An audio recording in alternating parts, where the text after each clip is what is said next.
Hello Ji, welcome to Biology Hub. In this video, we are going to study the function of PCT, DCT, loop of Henle and collecting duct. So सबसे पहले बात करते हैं बच्चों PCT, that is your proximal convoluted tubule. So it is lined by simple cuboidal brush border epithelium which increase the surface area for reabsorption.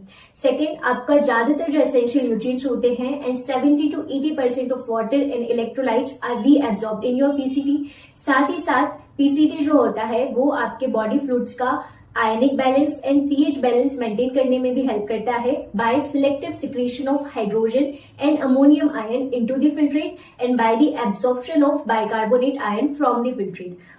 Now next we will talk about the loop of Henle, जिसको Henle's loop भी बोलते हैं. इसके अंदर एक descending limb and एक ascending limb होता है.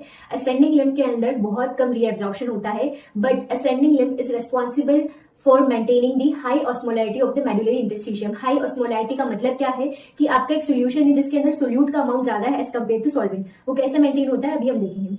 नाउ एनसीईआरटी की लाइन्स है कि एज द जो भी आपका फिल्ट्रेट है वो डिसेंडिंग लिम्ब से पास होता है तो वो जैसे जैसे नीचे आता है it get concentrated because descending limb जो होता है it is permeable to water but impermeable to आपके electrolytes and ions.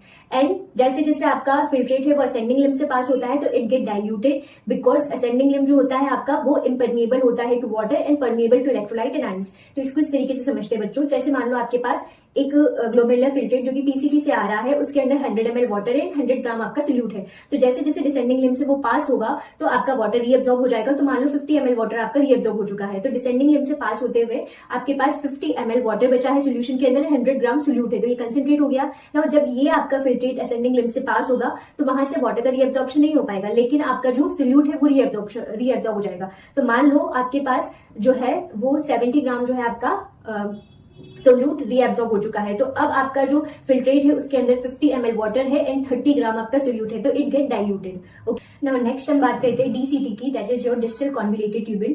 In DCT conditional reabsorption of sodium and water take place. जब भी बॉडी के अंदर जो है वो ब्लड में ऑस्मोलाइटी इंक्रीज होती है तो सोडियम और वाटर का रीअब्सॉर्प्शन होता है जब भी बॉडी डिहाइड्रेट होती है तभी. नाउ नेक्स्ट जो होता है वो डीसीटी जो है वो रीअब्सॉर्प्शन करती है बाइकार्बोनेट आयन का एंड सेलेक्टिव सिक्रीशन होता है इसके अंदर हाइड्रोजन, पोटेशियम एंड आपके अमोनियम आयंस का. इससे जो है बॉडी का पीएच और आयनिक बैलेंस या फिर ब्लड का पीएच और आयनिक बैलेंस मेंटेन रहता है. नाउ नेक्स्ट हम बात करते हैं कलेक्टिंग डक्ट की. कलेक्टिंग डक्ट जो होती है ये from cortex to medulla run करती है, deep into the medulla run करती है और इसका काम होता है यूरिन को कंसेंट्रेट करने का. तो इसके अंदर बहुत सारा अमाउंट ऑफ वाटर का रीअब्सॉर्प्शन होता है. साथ ही साथ कुछ अमाउंट ऑफ यूरिया जो है आपके कलेक्टिंग डक्ट से मेड्यूलरी इंटरस्टिशिया में जाता है उसकी ऑस्मोलैरिटी को मेंटेन करने के लिए. और ये बॉडी का पीएच और आयनिक बैलेंस जो है वो भी मेंटेन करती है, ब्लड का पीएच और आयनिक बैलेंस भी